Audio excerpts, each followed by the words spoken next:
Okay, let's talk about time and space complexity for this particular problem. For time complexity, it's going to be O to the n factorial.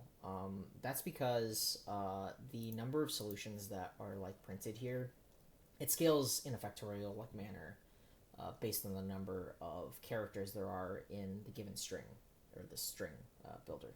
Um, if I take away one, if it just is a b, there's going to be two factorial solutions.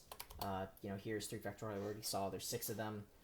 If we go up here, it's going to be 24, and if there's 5 characters in the string, it's going to be 5 factorial. This also means that the best case scenario for this particular problem is also the worst case scenario.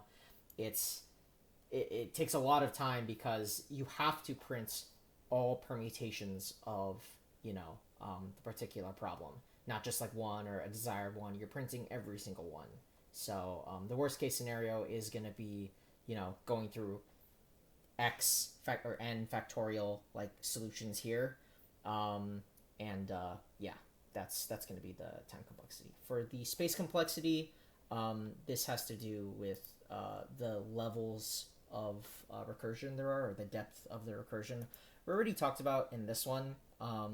You get to the second layer of recursion here, or the second like recursive call to permeate backtrack before idx equals string length minus one.